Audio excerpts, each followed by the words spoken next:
Boa noite a todos, sejam todos bem-vindos a mais uma quinta-feira de estudo, né? Nós que estamos estudando esta obra maravilhosa Entre a Terra e o Céu, a sétima obra dessa coletânea de 13 livros do nosso irmão André Luiz, psicografado pelo nosso querido André Luiz. Então, é com muita alegria que estamos dando continuidade no estudo desse livro. Hoje iremos estudar o capítulo 17, titulado Recuando no Tempo.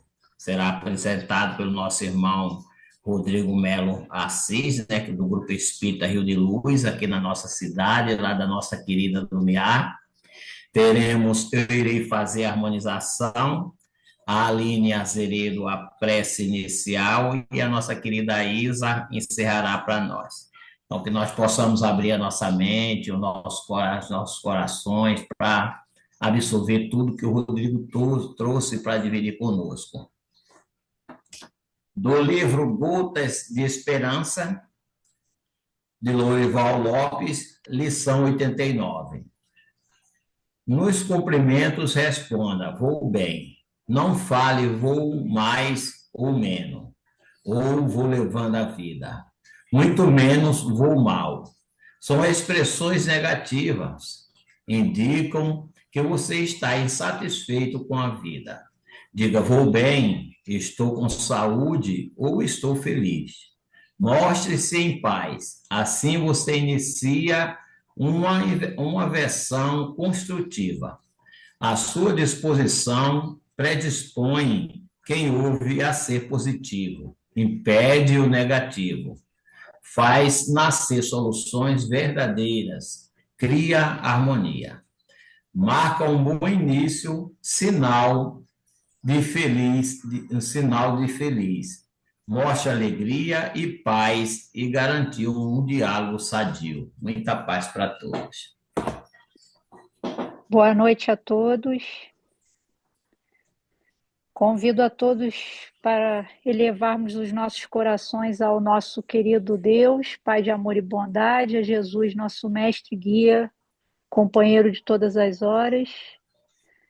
Agradecidos estamos por essa oportunidade de estarmos aqui reunidos em estudo nessa noite.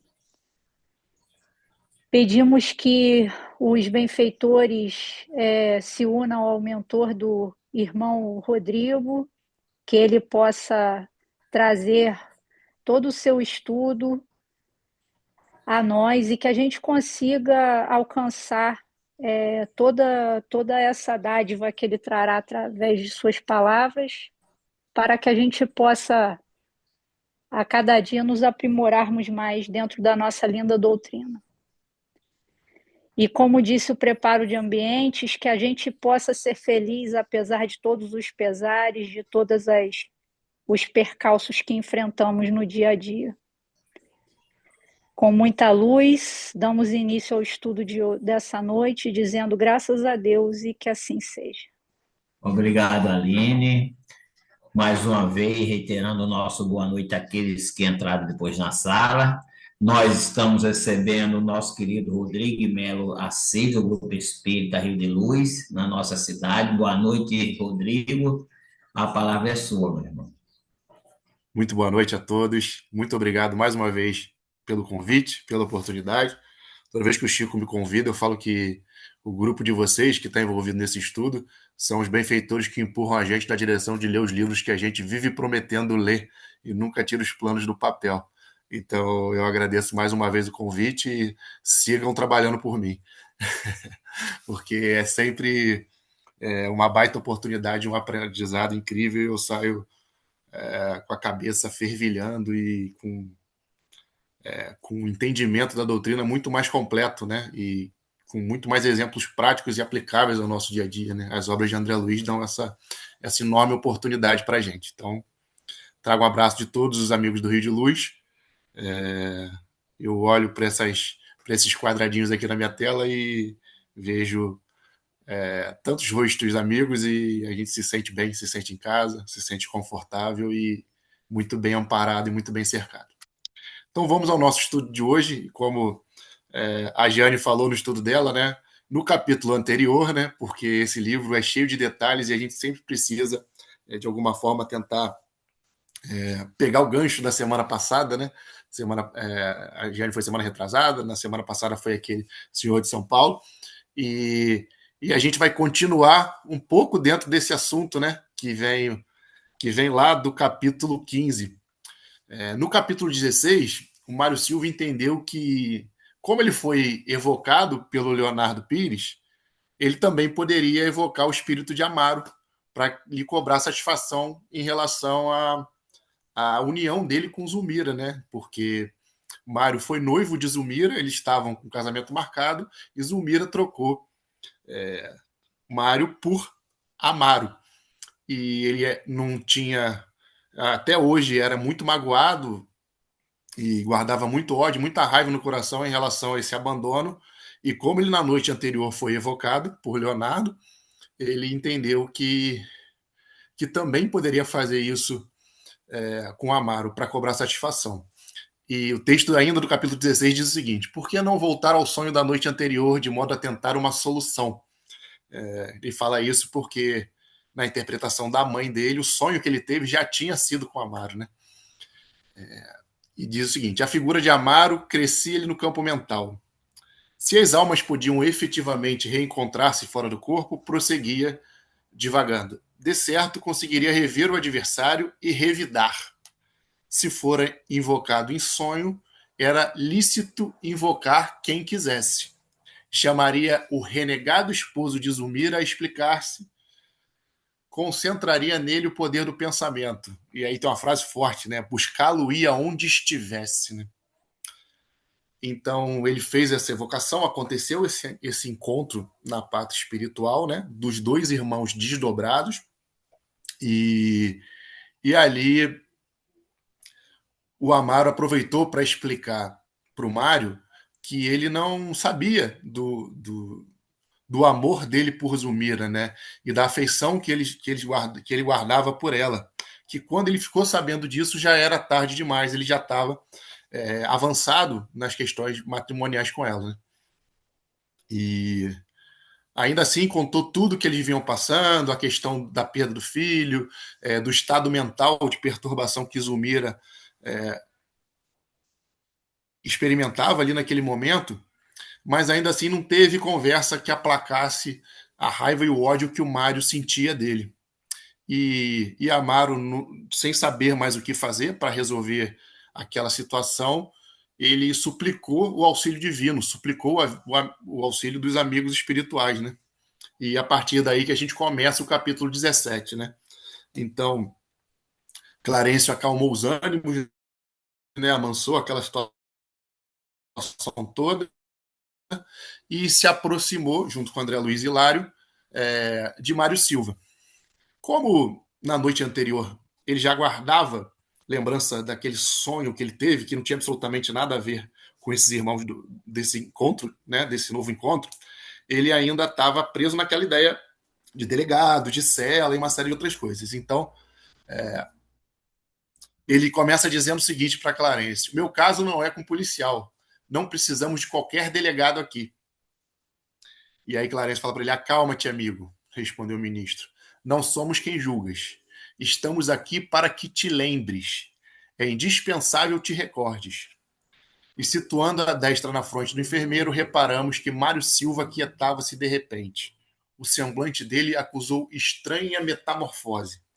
Então Clarencio entendia que para resolver as rusgas, né, e a relação do Mário Silva, espírito encarnado ali, evocado em sonho, com o Amaro também vivendo uma nova encarnação, ele precisava voltar no tempo, voltar a encarnações passadas.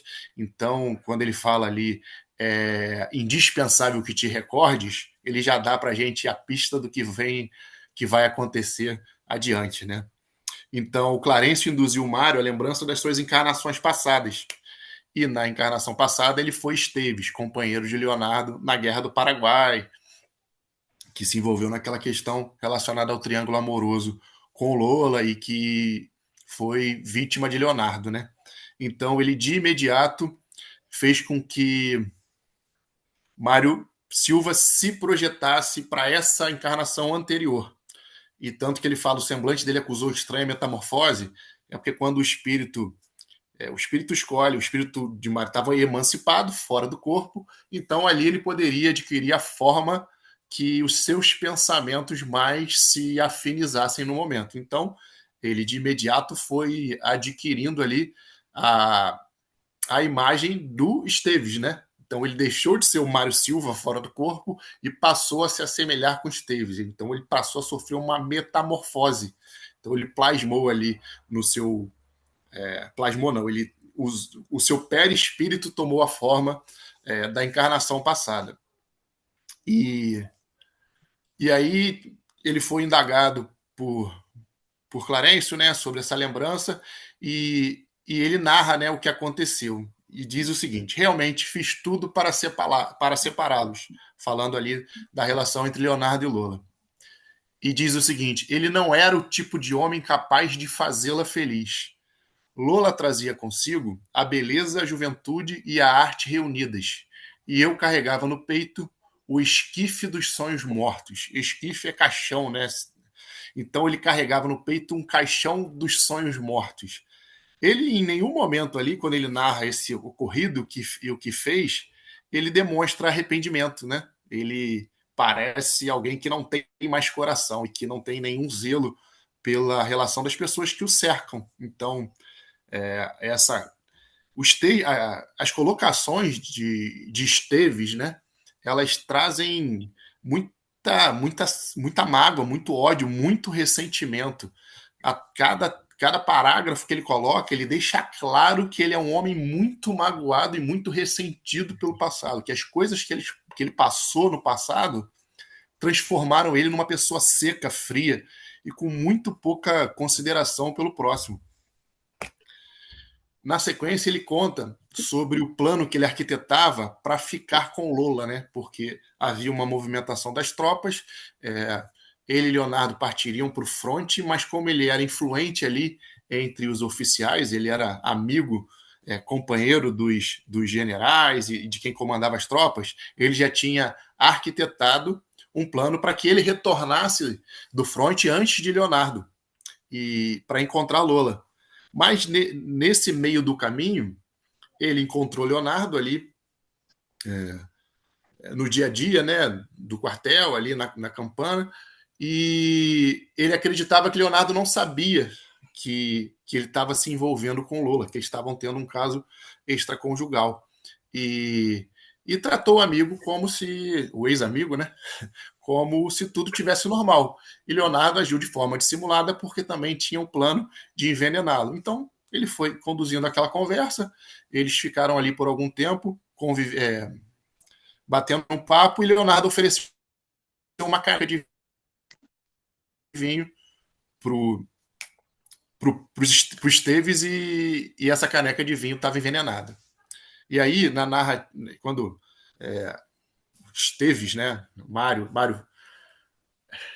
Silva, agora se lembrando da sua encarnação de Esteves, narra os momentos em que ele passou por esse desencarne dele através do envenenamento, a gente percebe de forma como o momento do desencarne, principalmente um desencarne que se dá nessas condições bruscas, através de um ato praticado por um outro irmão, de um assassinato, nesse caso, deixa marcas no perispírito, mesmo depois de ter reencarnado novamente. Quando ele narra o momento em que ele foi envenenado, ele imediatamente recobra as sensações que ele passou naquela hora. Então ele diz o seguinte, André Luiz narra o seguinte pra gente: Mário levou as mãos à garganta como se registrasse enorme sofrimento e caiu, desamparado, gemendo de dor.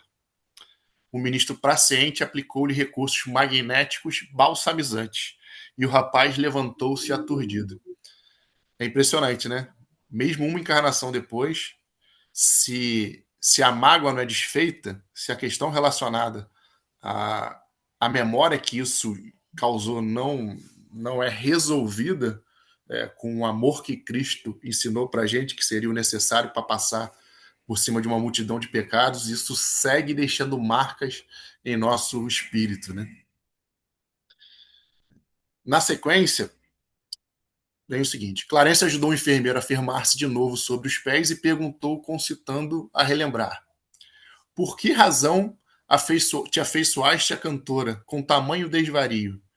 Por que não atendesses aos avisos da tua consciência, que de certo te rogava não despertasses o ódio naquele que te aniquilaria o corpo físico? E a gente sempre tem a oportunidade de acessar a nossa consciência, né? De perguntar ao nosso anjo da guarda, né? Por que caminho seguir, né? E quando Clarence fala de consciência, que no fundo, a nossa consciência sempre está empurrando a gente para o caminho certo, né? A gente finge que não ouve, mas a gente tem gravado na nossa consciência de forma muito clara as leis divinas e a gente escolhe por muitas vezes fingir que não sabe o caminho certo, né? Como foi a escolha de Esteves nesse caso. E aí, na sequência, apresentando a expressão de louco, o Mário desferiu desconcertante gargalhada e brandou. Por que amei loura em Barruí?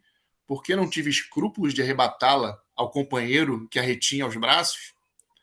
E aí, nesse momento, Clarencio ainda aplica mais um passe na fronte de Esteves para que ele relembre, né?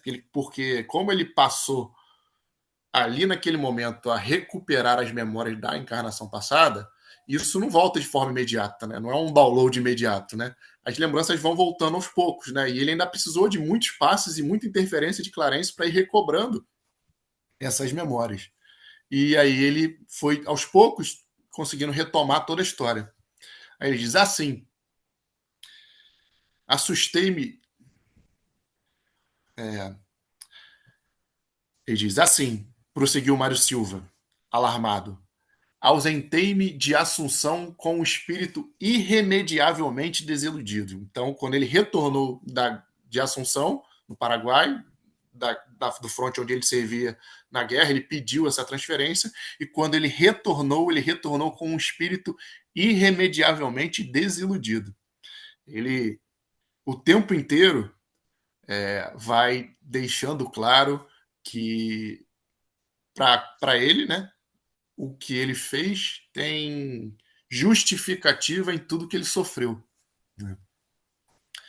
E diz o seguinte: nos arredores da famosa capital paraguaia, construir a minha casa e era feliz. Lina era o tesouro do meu coração, minha amiga e minha esposa, minha esperança e minha razão de ser. Foi assim que, em janeiro de 1869, quando a trégua nos atingia, um sacerdote consagrou-nos o casamento. A quantidade de marcas que a desilusão deixa, né, na memória de um espírito, né, na memória de todos nós, né. E aí ele diz: vivíamos tranquilos como duas aves entrelaçados no mesmo ninho, quando tive a desgraça de levar ao nosso templo doméstico dois companheiros de trabalho de ideal, Armando e Júlio. Sim, seriam eles amigos ou abutres? Sei apenas que Lina e eles se fizeram íntimos em pouco tempo. Até que um dia encontrei Lina e Júlio abraçados um ao outro, como se o tálamo conjugal lhes pertencesse. Cravou em nós um olhar agora coruscante e terrível e acrescentou: compreenderão, acaso, a dor do homem que se vê irremissivelmente atraiçoado pela mulher em que se apoia para viver? Entenderão o incêndio que lavra o espírito flagelado de quem num minuto vê destruídas as esperanças da vida inteira? Tudo é treva para quem carrega consigo mesmo o carvão dos enganos mortos. O que Esteves passou naquela encarnação deixou marcas tão duras e tão no olhar dele, definitivas até no coração dele, que ele jamais seria capaz de voltar a ter a fé que ele tinha nas relações e de voltar a viver um amor verdadeiro que ele estava vivendo naquela época ali com Lina, né? Então ele coloca frases muito fortes que toda a esperança dele estava ali, que tudo que ele tinha planejado por uma vida inteira estava depositado naquele casamento que ele vivia. E ele foi traído pela mulher com os seus melhores amigos, né? E ele, ao interpelar a Lina sobre o que estava acontecendo ali, ela olhou para ele com muito desprezo e disse para ele que só tinha casado com ele por conta da situação que ela passava numa terra vizinha, porque a família dela tinha sido prisioneira de guerra, os pais tinham sido prisioneiros de guerra, e ela foi adotada por uma outra família paraguaia, e ela ainda falou para ele que ela usou o casamento com ele para sair daquela situação que ela se sentia desconfortável no país vizinho. E disse para ele que ele efetivamente deveria desaparecer. Mas a gente percebe nessa conversa deles, né, e no desenrolar da história, que mesmo ela tendo falado tudo isso para ele ainda não conseguia enxergar em Lina parte atuante da história, né? Para ele, ela ainda era uma vítima que foi seduzida pelo amigo e ele não conseguia enxergar em Lina que o desenrolar daquela história tinha acontecido por escolha dela. Então, ela de imediato respondeu ele da forma que respondeu, desprezou ele da forma que desprezou, mas ele era tão cego de amor que ele ainda não conseguia enxergar nela alguém de caráter reprovável e de moral ainda pouco elevada.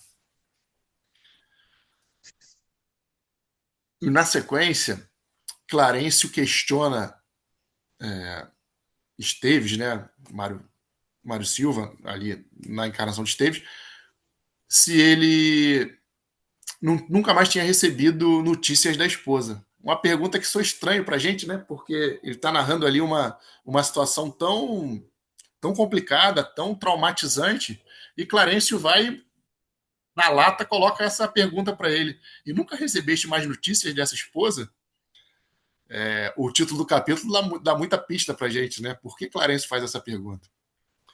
E na sequência, o Mário diz o seguinte, né?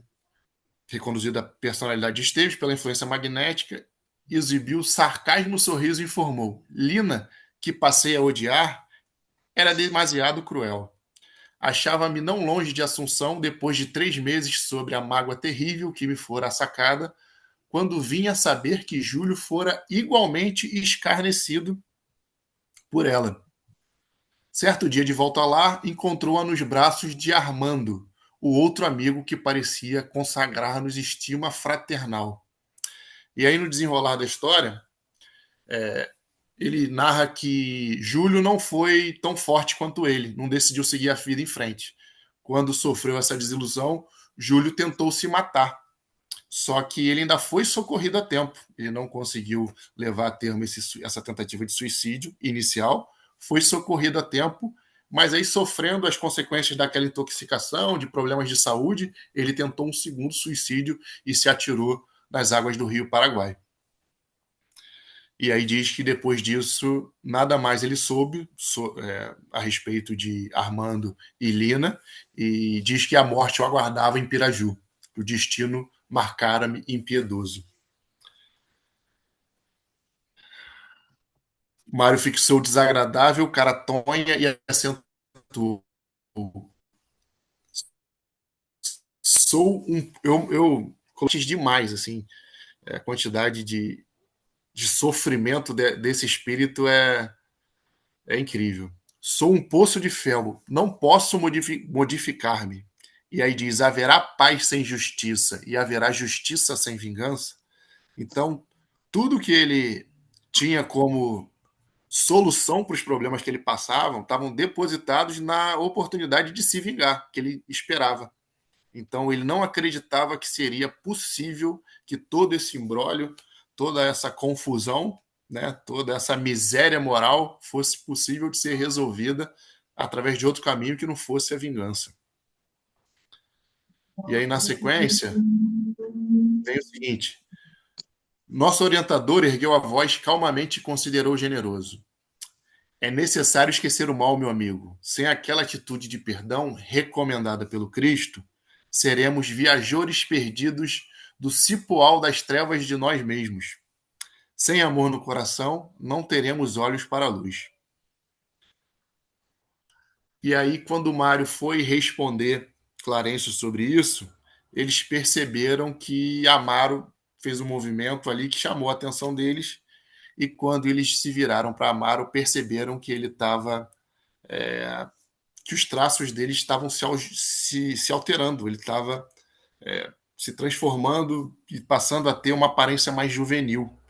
E aí eles foram se aproximando, percebendo que ele mudava de expressão, e quando o processo se concluiu, eles olharam e Amaro já não tinha mais a imagem de Amaro.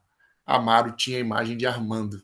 Então, seguindo a linha dessa incrível história, nada que acontece ali é por acaso, e Amaro, hoje casado com Zulmira, que tirou ela dos braços de Mário Silva, na encarnação passada foi Armando, o mesmo homem que se envolveu no triângulo amoroso e que ele, na figura de Esteves, né, Mário Silva na figura de Esteves, foi abandonado por Lina, primeiro para que ela ficasse com Júlio, depois abandonou Júlio para que ela ficasse com Armando.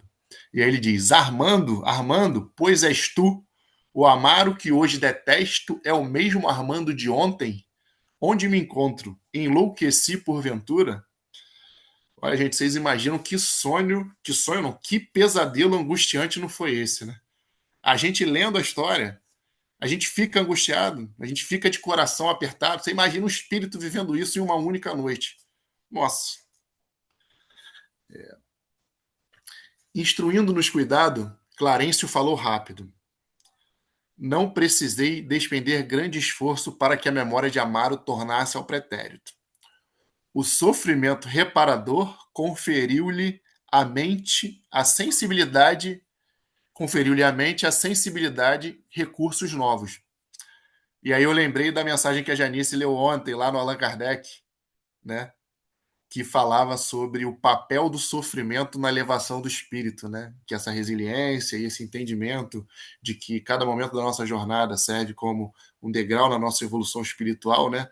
Então, como Amaro vivia uma situação muito complicada, tinha perdido o filho pequeno, tinha perdido a esposa, perdido o filho pequeno, vivia um segundo casamento com uma mulher à beira da loucura, todo esse sofrimento e a forma como ele lidava com isso fez com que ele evoluísse, né, moralmente. Então, conferiu a ele uma percepção melhor do que a de Mário Silva. Então, de imediato, apenas com um toque leve de Clarencio, ele foi capaz de recobrar a consciência do passado e recuperou as recordações à época em que eles conversavam lá. E aí a gente segue. O esposo de Zulmira procurava estender braços amigos ao adversário que o contemplava. Galvanizado de assombro, contudo, recuando de repente como animal ferido, Mário gritou em desespero: Não, não te acerques de mim. Não me provoques.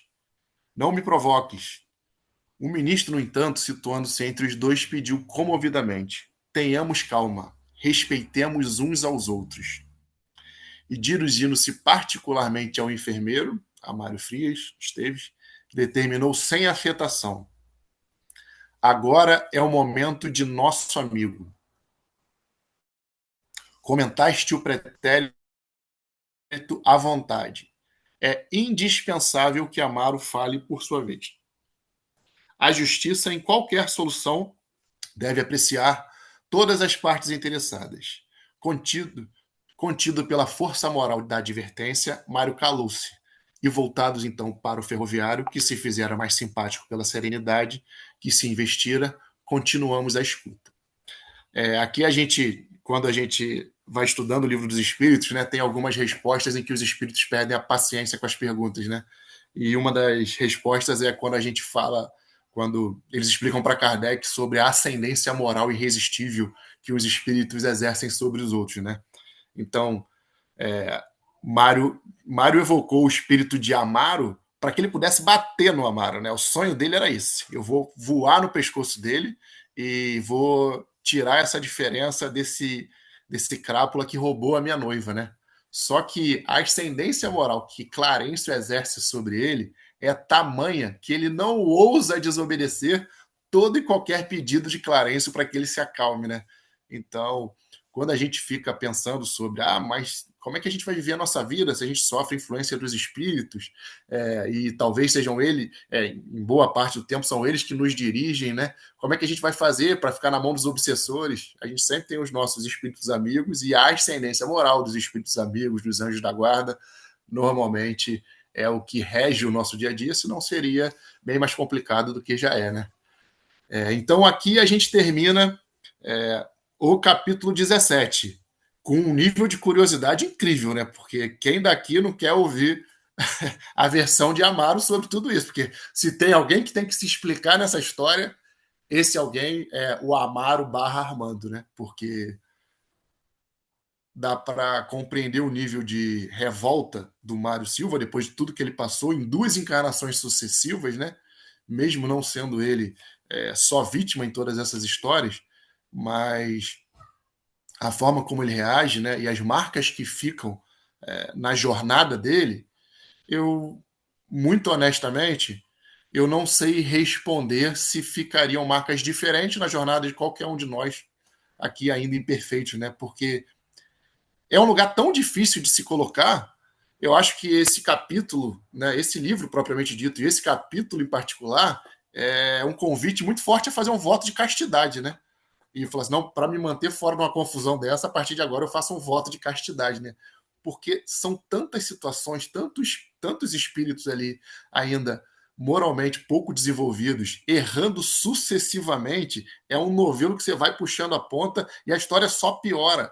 Então, é, a gente pode olhar de longe, né, de fora, e falar, nossa, que absurdo, como é que ele não perdoa, como é que ele tomou esse caminho, como é que ele envenenou o amigo por conta do amor, como é que ele seguiu destruindo todos os lares que estavam ao alcance dele a partir do momento em que ele sofreu uma desilusão, mas todos os envolvidos nessa história são vítimas e algozes, né?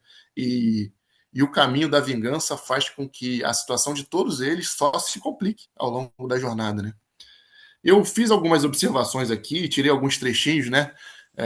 Essa história é tão rica que é difícil você escolher qual capítulo do Evangelho segundo o Espiritismo você vai fazer referência, porque tem tanta coisa junto ali, mas tanta coisa.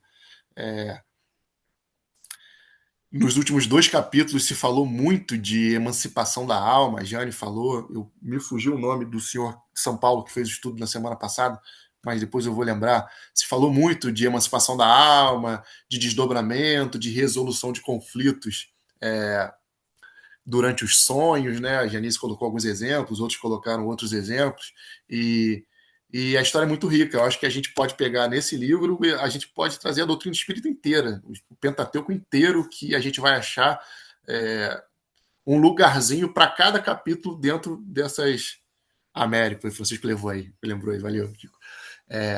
Então a gente vai achar, a gente vai conseguir encaixar o Pentateuco inteiro em todos desses exemplos que a gente vai experimentando ao longo desse livro. Eu trouxe o capítulo 10 do Evangelho segundo o Espiritismo e trouxe algumas colocações, porque eu acho que um dos maiores presentes que a doutrina espírita dá para a gente é nos dar listas de tarefas a cumprir depois de cada estudo, né? Então, a gente sempre acha alguma coisa que a gente precisa desenvolver depois que a gente faz um estudo específico, né? Então, eu trouxe o capítulo 10 ali, bem-aventurados os que são misericordiosos. E separei 4 itens para a gente. Eu vou ler e depois eu abro para que você... primeiro item 3 que eu separei aí do capítulo 10, diz o seguinte: se contra vós pecou o vosso irmão, e de fazer-lhe sentir a falta em particular, a sós com ele. Se vos atender, tereis ganho o vosso irmão.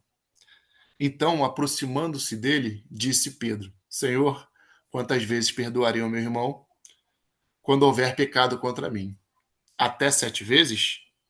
E aí respondeu Jesus: não vos digo que perdoeis até 7 vezes, mas até 70 vezes 7 vezes. Esse item aqui é exatamente o que Mário Silva deveria ter feito, né? O que ele deveria ter feito com os irmãos que pecaram contra ele seria ter se aproximado, fazer com que eles entendessem o tamanho da mágoa que ele tinha, o tamanho do mal que aquele gesto, que aquela atitude tinha feito a ele, para que aquela situação fosse entendida de forma completa, porque no desenrolar da obra, né, a gente vai entender as razões pelas quais cada coisa aconteceu. Então, por exemplo, quando Armando diz para ele que não tinha nenhuma ideia do apreço dele por Zulmira, e quando soube da relação pretérita deles, eles já estavam numa questão matrimonial muito avançada, isso de imediato já poderia ajudar que Mário diminuísse a raiva e o ódio que ele sentia daquele irmão, porque ele estava sendo. Ele tinha a interpretação de que aquilo tinha sido uma atitude leviana, uma traição, algo feito de propósito, como perseguição, e não foi o caso, né? E também ele não entendia o momento em que aquele irmão estava passando, o tamanho da prova que aquele irmão estava vivendo junto com aquela mulher. Então, se ele tivesse tomado essa atitude, o espírito dele não estaria tão tomado pelo ódio, pela raiva, pelo rancor e por essas interpretações de lembranças do passado que ele tinha, né? Isso fica para a gente como lição também, né? Por muitas vezes a gente carrega mágoa de algum irmão, a gente tem algum irmão como um inimigo, porque alguma atitude dele nos causou muito mal. Mas será que ele sabe o tamanho do mal que essa atitude causou na gente? Será que a gente já chegou junto dele e explicou, olha, estou muito magoado por você, tenho uma raiva guardada no meu coração por conta do dia tal, da atitude tal que você tomou, e isso para mim foi muito forte, eu estou com muita dificuldade de te perdoar. Eu queria ouvir a sua versão da história, eu queria ouvir o seu lado da história, né? Clarence não diz lá que a justiça pressupõe que se ouça todos os lados da história? Então, estudo desse capítulo me fez refletir, me fez pegar a minha listazinha de rusgas, né? E pensar sobre voltar a ter conversas sobre as situações que me causaram alguma mágoa e deixaram alguma marca no meu coração, né? Porque a doutrina é uma caixinha de ferramentas que fechada não serve para nada. A gente tem que abrir e usar, né? No item 6 também tem uma questão que é bem... que adere bastante ao capítulo, que diz o seguinte: na prática do perdão, como em geral, como em geral na do bem, não há somente um efeito moral, há também um efeito material. A morte, como sabemos, não nos livra dos nossos inimigos. Os espíritos vingativos perseguem muitas vezes, com o seu ódio no além-túmulo, aqueles contra os quais guardam rancor. Então, ter um inimigo encarnado é difícil, você imagina ter um desencarnado, né? Então, a gente precisa resolver essas questões, né? Ontem eu falei no Allan Kardec sobre e quando eu morrer, né?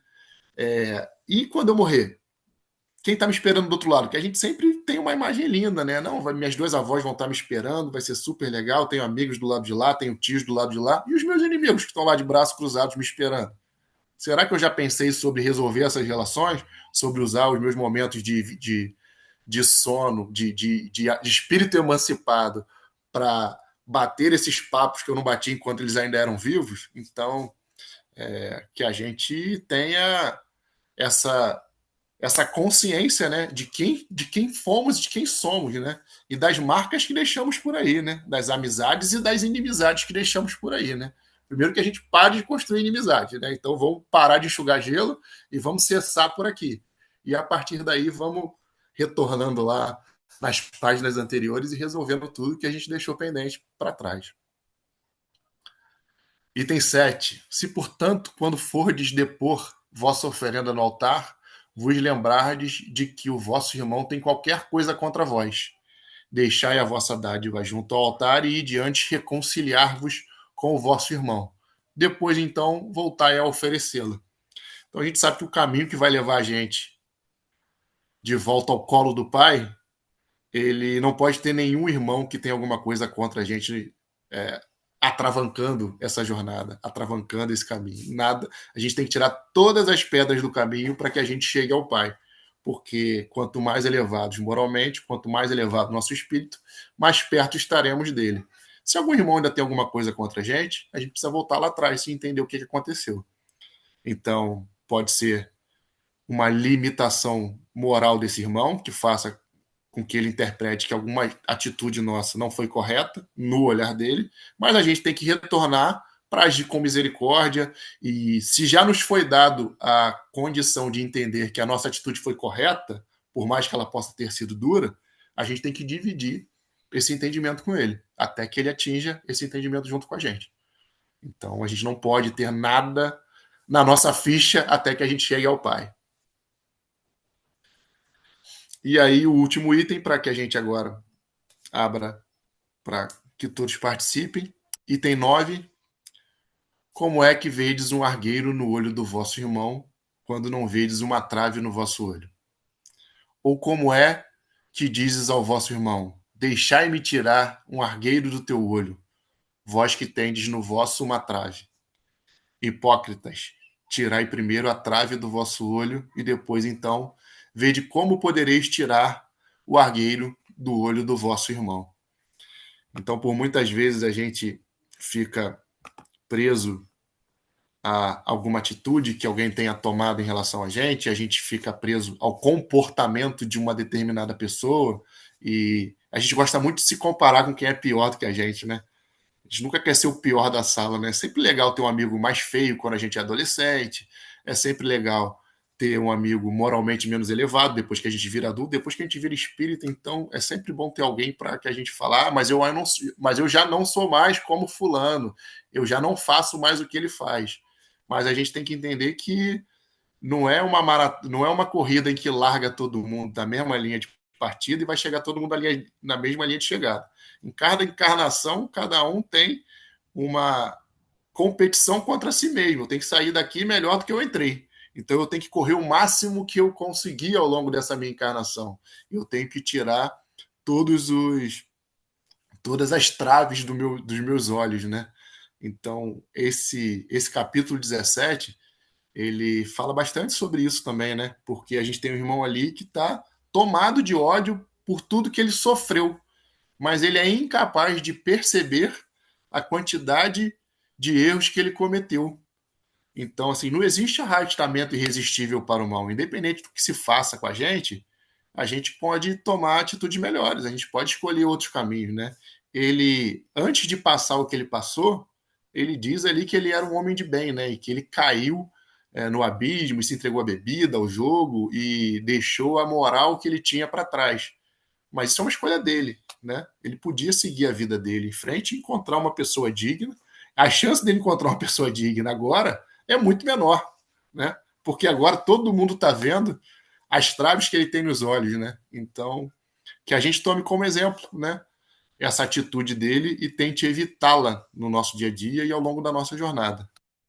Turma, consegui deixar 17 minutos para aprender com vocês. Eu agradeço demais a oportunidade e agradeço demais aos 16 estudos que estão no YouTube lá, que foram incríveis, foram muito legais. Para mim é uma honra estar aqui e uma oportunidade que não dá nem para agradecer. Muito obrigado. Agora é com vocês. Nós que agradecemos a você, Rodrigo, por tudo que você trouxe para dividir conosco. Eu vou deixar o pessoal se manifestar, aquele que quiserem falar é só se manifestar e abrindo, e o outro espera um pouco, tá bom? Temos aí, como o Rodrigo falou, um tempo para que nós possamos dividir com ele o estudo. Rodrigo, boa noite. Você é sempre bom te ouvir também, porque você tem uma leveza também nas suas exposições. Eu só estou preocupada aqui que agora, toda noite, eu vou começar a fazer a oração do perdão antes de dormir, muito preocupada, porque quando eu estiver no meu desdobramento lá, quem eu vou estar encontrando. Mas, inicialmente, como você falou da listinha aí, que a gente vai fazendo depois de cada estudo, na minha listinha já vou incluir a oração do perdão. Obrigado pela dica, viu? Rodrigo, meus parabéns aí, como sempre você é simpático, empático, né? Com leveza nos traz muita informação, muito conhecimento e para pontos capitais.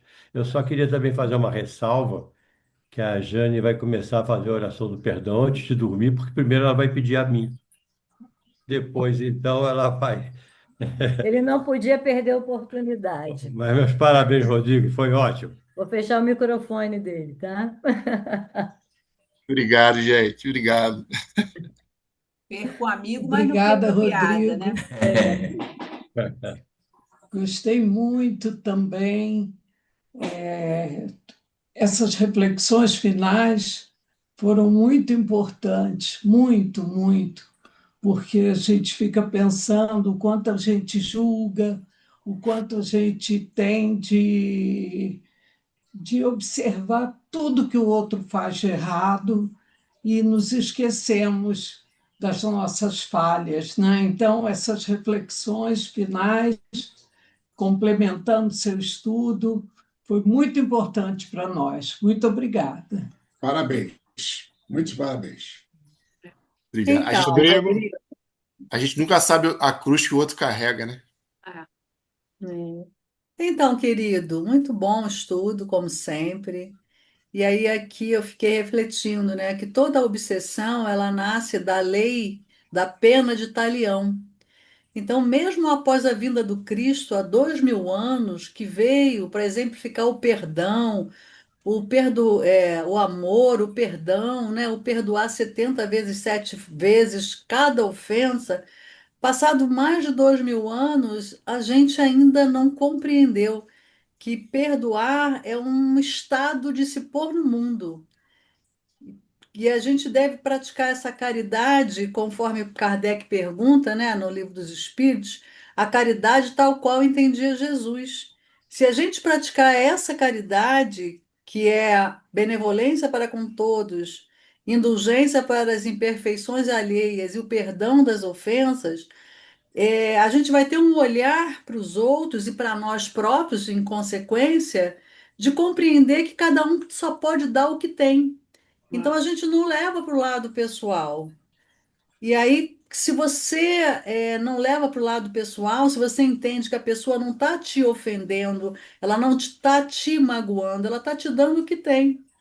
E aí, o meu sonho de consumo é em alguma encarnação daqui a muitas e muitas, mas eu sei que vai acontecer, eu ser capaz de falar como Mahatma Gandhi, que quando perguntado, né, Mahatma, quantas vezes o senhor já perdoou? E a jornalista ficou sem entender a resposta, que ele falou, eu nunca perdoei. E ela falou, como assim, né? O grande pacifista, e ele falou, eu nunca me senti ofendido. Então é isso que a gente deve perseguir na vida. E a gente só consegue não se ofender quando compreende que ninguém faz nada para você, para te atingir. A pessoa faz porque dentro dela ainda tem ignorância, ainda tem dor, ainda tem muitas viciações morais. Então, que a gente possa exercitar esse perdão do Cristo, né? E para que a gente não sofra através da nossa falta de perdão a nós próprios, primeiramente, porque muitos de nós vai em busca do sofrimento inconscientemente porque não se perdoa, porque acha que não é merecedor da felicidade. Vocês já devem ter ouvido alguma pessoa falar assim: ai, nossa, tá tudo tão bom, já estou esperando o que vem de ruim. Isso é oriundo do sentimento de culpa. Porque a pessoa não acha que ela é merecedora. E nós somos sim. Nós não viemos aqui para sermos infelizes. Viemos aqui para evoluir, mas com felicidade, com alegria. E essa transformação pelo perdão, de se colocar no mundo com essa atitude de perdão, que é ter indulgência ao outro, é primordial. É Obrigada, querida. a questão também do exemplo que Jesus trouxe da dar a outra face, né? Que é você ressignificar aquilo que você recebe com a atitude que você gostaria de receber, né? E aí a nossa grande dificuldade é porque nós ainda temos essa belicosidade em nós, né? Nós ainda somos bélicos, nós ainda não sabemos amar.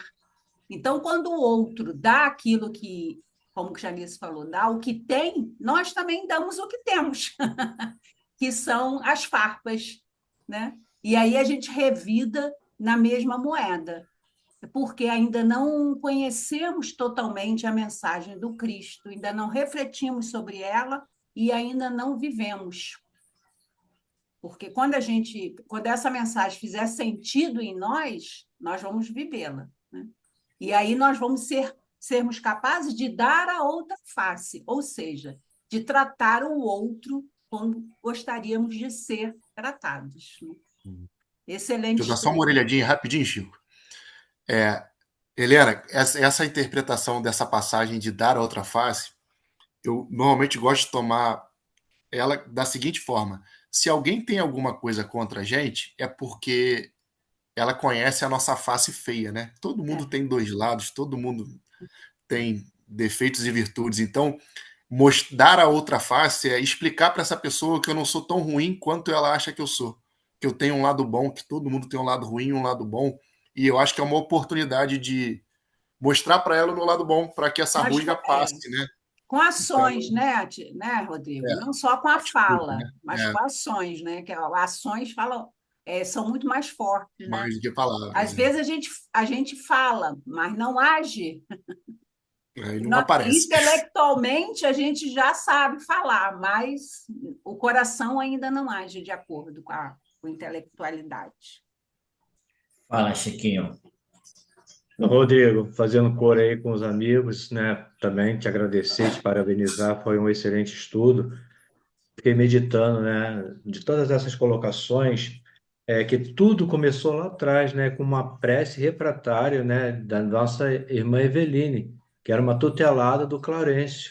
Então, Clarencio veio em socorro, aspas, da Eveline, e esse novelo foi desenrolando até chegar aonde que você fez a colocação hoje.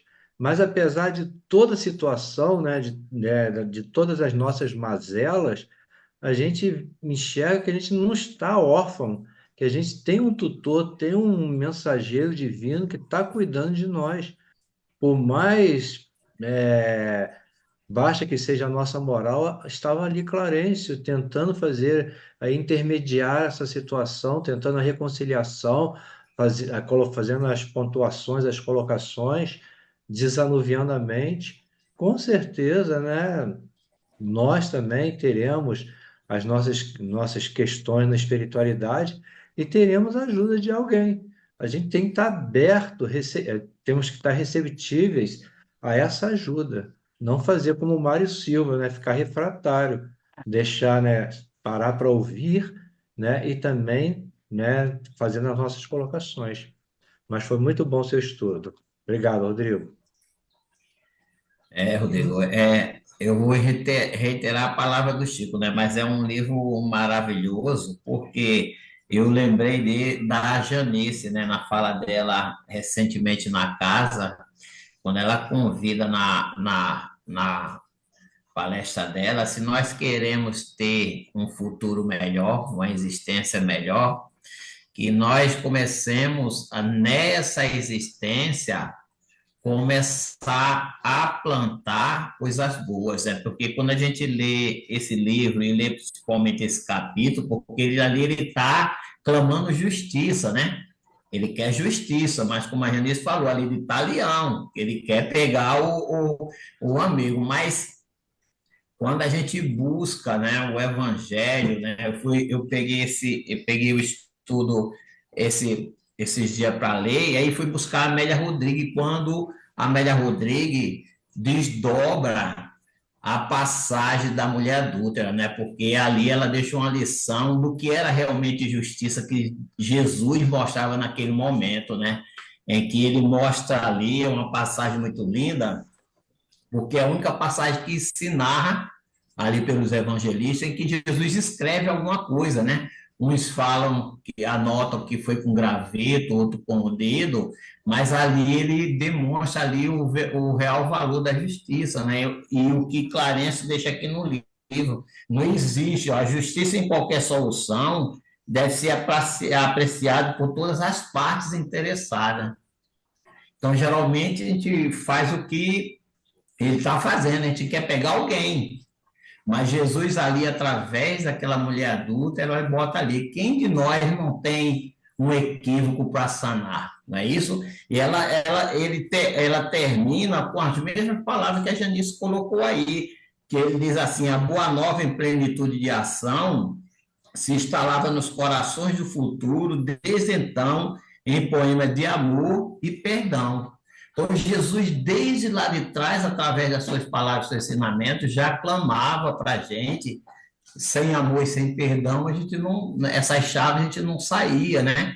E a doutora Nilce da Silveira vai falar desse ressentimento que ele trazia tão arraigado nele no livro Reconstruindo Emoções, que é estudado também pela casa às terça-feira, né, coordenada pela Helena. E no capítulo 8 ele vai trazer a raiz do ressentimento, né, em que nós pegamos, em virtude do que tudo que plantamos nas vidas pregressas, e temos que ter esse reencontro, porque quando a gente não perdoa, nós ficamos ligados uns aos outros, imantados. Você vê onde que se dá esse, no século XIX, lá na Guerra do Paraguai, que quando a gente lê esse capítulo ali, que ele vai falar do Marquês de Caxias, que nada mais é do que Duque de Caxias, né? O patrono do exército. Você vê onde se deu toda a ocorrência desse capítulo, desse livro todo, né? Então, muito obrigado, Rodrigo, pelas reflexões. E que você continue conosco, né? Temos aí uma caminhada até a 13ª obra. Não tem nada que vincule mais um espírito ao outro do que os laços de ódio. Exatamente, gente. Se você quer se ver livre daquele inimigo, você precisa resolver com ele a questão. É o caminho mais rápido, né? Não tem outro caminho. Não tem outro caminho, né? Você deixou bem claro aí quando fala assim: não fazer para o próximo aquilo que nós não gostaríamos que seja feita para nós. Aí está lá no Livro dos Espíritos, quando a gente, logo no começo ali, que a gente vai ler a lei de justiça e amor e caridade, né? Das questões 875 até 876, que a gente vai falar de justiça. Uma vez uma conhecida minha falou assim: eu não me separo dessa peste desse meu marido porque eu não quero voltar com ele de novo. Eu falei: ah, não sabe de nada, querida. Enquanto você não amá-lo de verdade, você vai voltar. Estamos ligados, né? Não basta só aturar, não, tem que amar. Eu vou. Mais alguém gostaria? Aí temos aí 1 minuto. Só complementar, né, Fernando? Jesus falou, né? Reconcilia-te com o teu inimigo enquanto estás a caminho, né? E o caminho é enquanto a gente está na encarnação com ele, né? Estamos aqui justamente para isso, né? A gente diz assim: eu vou deixar para a próxima encarnação. Aí o Janice já falou nisso. A próxima a gente nem sabe como é que é. E como vai ser e aonde vai ser. É isso? Tem uma questão que grita... Perdão.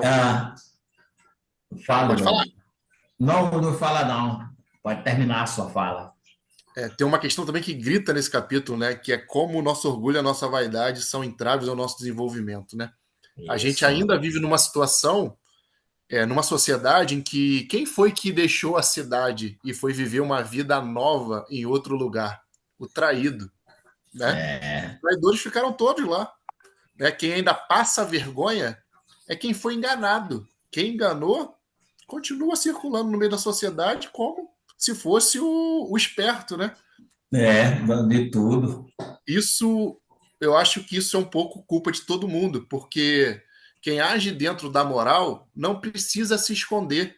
Azar de quem não age. A gente tem que tirar essa imagem de que o enganado precisa ter vergonha. Quem tem que ter vergonha é quem engana. Né? Exatamente.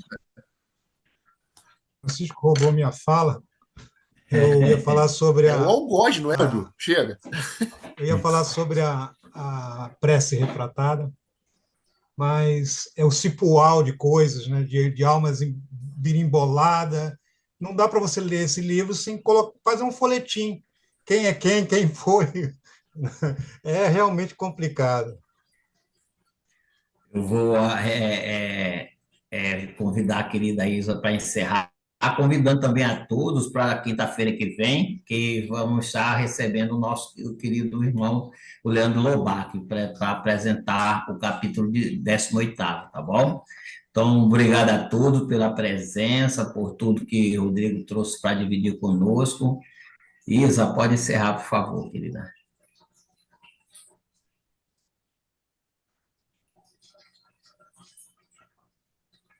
Agradecidos ao Pai pela oportunidade deste momento, de estarmos todos aqui. Que nos abençoe, Senhor, a caminhada, fortalecendo os propósitos dos ensinos do Mestre Jesus, que ainda não aprendemos a colocar em prática. Ajuda-nos a superar esses desafios, que possamos aprender realmente a amar como Ele nos ensinou, a perdoar como Ele nos perdoou, dando exemplos tão fortes que marcaram em nossa mente situações e trazendo à tona vários sentimentos e várias lembranças de momentos tão doloridos. Fortaleça-nos, Senhor, neste teu amor, dai-nos a tua paz, dai-nos a tua serenidade, neste olhar sereno e calmo, trazendo para nós a certeza de que somos filhos do nosso Pai e que venceremos todos os nossos desafios, porque Ele está com todos nós. Somos seus filhos, seus amados, fazemos parte de um rebanho de amor, e um amor imantado na misericórdia, um amor imantado no acolhimento e na proteção eterna desse Pai querido e amado. Agradecemos pela presença do nosso irmão, que trouxe tantas reflexões, tantos momentos importantes para o nosso dia a dia, renovando as nossas esperanças, sabendo que esta doutrina é um bálsamo, é uma bússola para as nossas caminhadas. Agradecendo ao nosso irmão Kardec pelo seu trabalho, pela sua dedicação, pela disciplina de compilar todos esses ensinamentos, nos ajudando a compreender com mais entendimento, com mais clareza, as palavras necessárias para a nossa caminhada. Que tenhamos uma noite de paz, de refazimento e as bênçãos, Senhor, no nosso desdobramento, para que sejamos fortalecidos, renovados nas nossas necessidades físicas, para que tenhamos amanhã um despertar mais comprido, mais alegre e mais feliz, Senhor. Que assim seja. Obrigado, Isa.